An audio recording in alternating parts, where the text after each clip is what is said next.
El Obeid, 4000-3500 a.C. En el Obeid asistimos por primera vez a un fenómeno nuevo en la historia de la humanidad. Los pueblos cazadores, en su ilusión de influir sobre los hechos externos que mediatizaban su existencia, habían desarrollado una mentalidad mágica, origen de los amuletos y de las pinturas del Paleolítico y de sus conceptos finales de hombres bienhechores, los brujos, y de animales protectores o propicios, los tótems. Pero el nuevo hombre agricultor ya no se veía relacionado solo con otros hombres o animales. Su suerte, su comida, su subsistencia dependían de variadas y complejas causas a escala cósmica.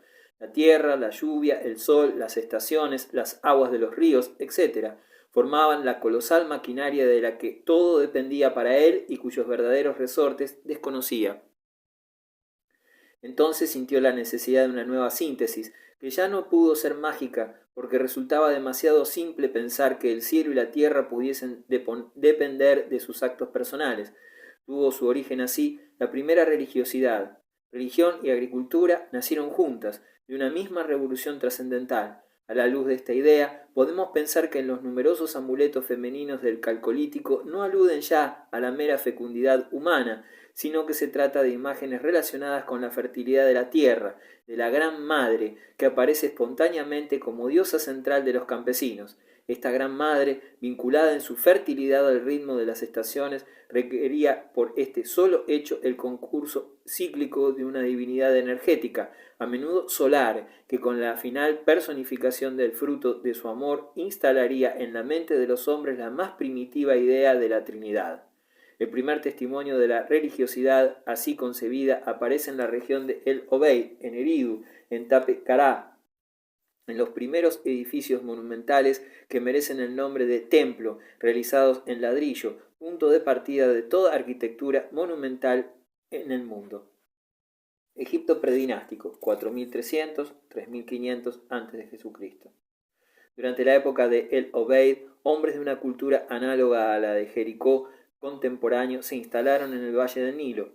Los dos hechos son paralelos y revelan que, una vez familiarizados los agricultores con los secretos del uso del agua, pudieron aventurarse a ocupar tierras más bajas y más fértiles, inhabitables hasta entonces, a causa de las marismas y de las inundaciones. Así, al final del Calcolítico, entre el 4300 y el 3500, nos consta que agricultores asiáticos colonizaron Mesopotamia y Egipto, pero el contacto debió producirse ya antes, en pleno Neolítico.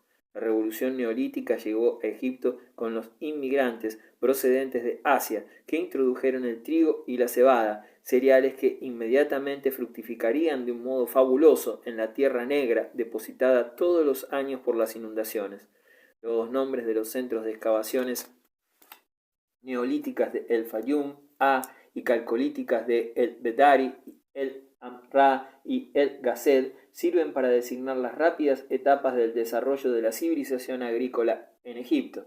En El Fayum encontramos los primeros agricultores plenamente neolíticos.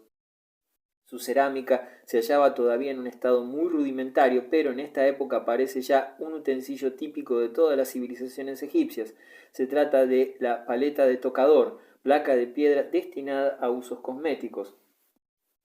La época de El Bedari revela que primitivas colectividades agrícolas de Egipto estaban ya lo suficientemente organizadas como para desarrollar una economía con cierta especialización.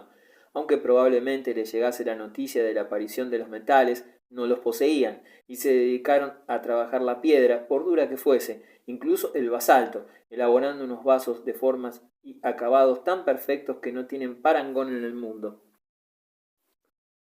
Su cerámica alcanzó también gran perfección, con delgadas paredes y superficies bruñidas, e inventaron el vidrio, que de momento sólo utilizaron para cuentas de collar. Asimismo, fueron los creadores de las más antiguas tallas de marfil, generalmente femeninas, en las que se representan por primera vez en la historia los hoyuelos de los riñones. Los resultados de este magnífico progreso técnico, de esta voluntad de perfección máxima, no se hicieron esperar. Mientras en el Sudán la cultura de El Bedari se estacionaba, en Egipto al contacto con Asia se desarrollaba el período de El Amra. El cobre llegaba ya con abundancia, y esta nueva cultura calcolítica hacía suyo el arte propio de los calcolíticos asiáticos, la cerámica pintada, que los egipcios decoraron con haces de líneas paralelas y en ocasiones con figuras humanas. En el período de El Gerset, la aplicación del vidriado como recubrimiento cerámico dio a esta industria una perfección sin precedentes. Ello permitió fijar y dar brillo a los barnices y obtener una protección de esmalte impermeable, limpia y brillante, de alta calidad.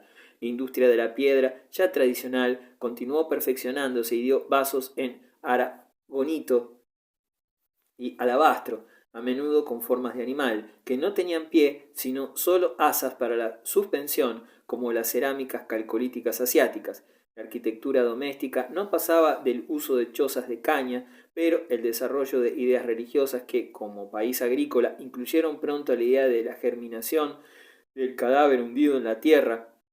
En consecuencia, la idea de resurrección dio origen a una importante arquitectura funeraria.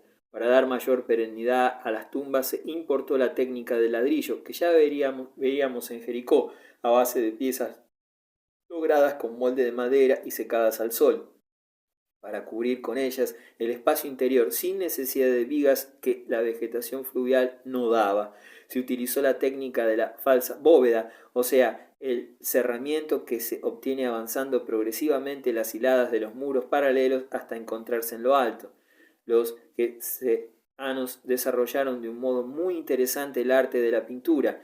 En los vasos de cerámica pintaron en rojo oscuro sobre barnices de un fondo claro, navíos fluviales con sus casetas, sus remos y sus estandartes, símbolos de cada uno de los clanes del país. A veces representaron también personajes animales y vegetales, como los flamencos y cabras monteses o la planta llamada esensete. Por otra parte, en sus tumbas realizaron las más antiguas pinturas murales conocidas, la más importante sin duda la de Nen, en Hieracómpolis, en la que puede verse un jefe o reyesuelo junto a temas que parecen referirse a la vida principesca, ceremonial, guerra, cacería y navegación. También aparecen figuras simbólicas como el héroe entre dos animales antitéticos o el signo celeste de la rueda rodeada de seres astrales. En estas pinturas realizadas en negro, rojo, azul, amarillo, verde y blanco, con una riqueza de colores nunca soñada por la pintura rupestre, quedó fijado el sistema ideogramático egipcio, con todos los signos convencionales destinados a perdurar milenios, el torso y el ojo de frente, la cabeza, brazos y piernas de perfil, y los tamaños de las figuras en proporción a la jerarquía de los personajes que representaban. En este periodo se generaliza el uso del cobre, procedente del Sinaí. En cuanto a los útiles de sílex, la época gerseriana representó la obtención de unos perfectísimos cuchillos curvados, entre los que se han conservado. Destaca por su importancia histórica y artística el cuchillo hallado en Gebel el Arak, en el Alto Egipto. En su mango de marfil aparecen combates fluviales entre pueblos de razas distintas, tema muy egipcio, y símbolos hieráticos tomados de un repertorio que parece proceder de Mesopotamia. El del héroe entre los animales antitéticos que ya hemos citado, y el felino solar que devora al cornudo lunar, símbolo de la victoria de la luz sobre las tinieblas y de la posesión y fecundación de la tierra por el cielo. De esta época se conserva una sola escultura monumental, un mármol representando a Min, dios de la virilidad. El avance de la civilización en este periodo fue considerable, y hacia el año 3500 a.C. Egipto estaba preparado ya para dar el gran salto a la época histórica. El Neolítico en Extremo Oriente, 8000-2000 a.C. La expansión del Neolítico fue un fenómeno extraordinariamente vasto, pero que se produjo en épocas muy distintas según los países. En China sus fechas son muy antiguas, y aunque resulta difícil encontrar precedentes paleolíticos, se cuenta no obstante con restos análogos en los mesolíticos de Europa, hallados en la Mongolia interior, en las llanuras del norte de Hangzhou, Río Amarillo, y Shenxi y Shanxi, y en la zona litoral de Gansu, en la antigua desembocadura de este río. Inmediatamente al sur del Shanxi y cerca del mismo Hangzhou, en la región de Honan, se desarrolló alrededor del año 5000 a.C. la cultura que se define con el nombre de la aldea de Yansao, Allí tomó cuerpo la primera civilización neolítica agrícola china, dedicada especialmente al cultivo del mijo, el primer cereal dominante en el país antes de que se cultivase el arroz.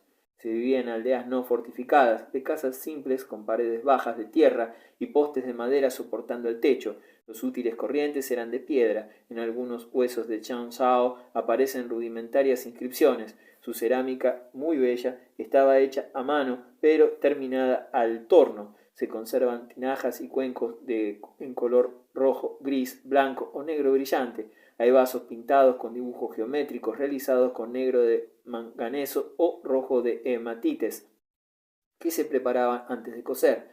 A la cultura de Yanxiao sucedió la llamada de Luanshan, que se desarrolló en el Honan y en la China oriental y nórdica. Sus vasijas cerámicas son negras, muy compactas, duras y delgadas, con caprichosos perfiles muy angulosos. En esta época aparece el vaso de 3 pies que será tradicional en China. Egipto, Tinita, 3500-3100 a.C. El desarrollo de la civilización iniciada en el Neolítico constituyó un hecho extraordinario que cambió la marcha de la humanidad y provocó en pocos siglos un enorme desfase entre las regiones que participaban en la evolución y aquellas que quedaron, en algunos casos hasta nuestros días, en una situación marginal. Si bien la agricultura se esparció por el mundo entero, la civilización solo continuó su prodigioso dinamismo en algunos lugares, sobre todo en aquellos en los que fue posible la formación de grandes comunidades relativamente homogéneas. El ejemplo primero y más robusto de estado agrícola lo tenemos en Egipto, donde también se inició con mayor fuerza que en cualquier otra región la marcha de la tecnología, de las ideas y del arte. Entre el 3500 y el 2500, Egipto ascendió desde la prehistoria rural hasta la más espléndida plenitud de civilización. El resorte principal de este salto fue sin duda la unificación de todo el valle del Nilo. Sabemos que con anterioridad existían ya algunos estados, el de los reyes Halcón en la parte alta del río y 2 más en la zona del delta, el de los reyes Caña o reyes serpientes, el de la abeja o de los reyes buitres. Los reyes Halcón, cuya principal capital estaba en Tinis Abydos, fueron los que lograron hacia el año 3500 la primera unidad de los 3 territorios. Entre este momento y el año 3100, en que comienza la tercera dinastía, se extiende el periodo llamado Tinita, del nombre de su capital, en el cual todavía no podemos hablar de documentos históricos, a pesar de que quedan algunos textos.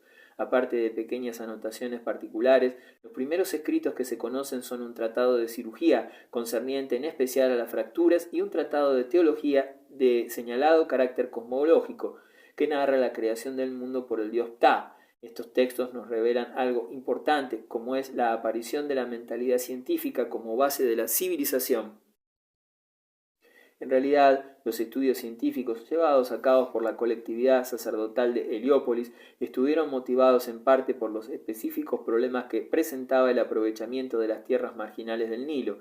Fue preciso cultivar la astronomía para predecir con exactitud la crecida del río, el 18 o 19 de julio, y su retirada en noviembre. Se siguieron los astros, se estableció el calendario de 12 meses, se precisó que la inundación coincidía con la aparición de la estrella Sirio en el horizonte.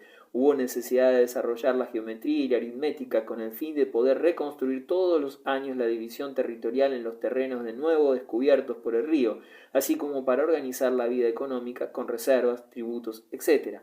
El arte de estas primeras dinastías tinitas fue una continuación del Geser-Anu. Se va precisando el papel de la tumba como sistema para el paso de la vida eterna de unos privilegiados. La tumba continúa siendo una estructura rectangular de ladrillo que toma exteriormente forma de un gran banco o mastaba. Los muros externos, en general algo inclinados, suelen presentar una serie de nichos rectangulares, altos y estrechos, separados por contrafuertes, lo cual crea una planta dentada. En el interior se multiplican las cámaras, con espacios destinados a las ofrendas para la vida de ultratumba u otros para las estatuas o dobles del muerto, mediante las cuales se quería prolongar el descanso del alma del difunto. En los relieves de piedra se han conservado lo más perfecto y delicado del arte tinita. Es preciso detenerse en la estela de Urefes, rey serpiente, hoy en el Louvre, en la que aparece un palacio real construido con haces de cañas y esteras. Sobre el palacio puede verse el signo de la serpiente y un enorme halcón, protector mítico de la realeza egipcia.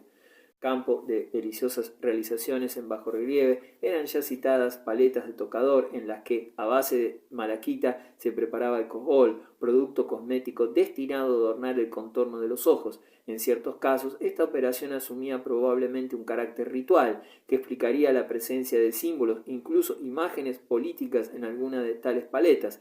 De todas ellas destaca por su importancia plástica e histórica la paleta del faraón Narmer, posiblemente el legendario Nemes, unificador de Egipto.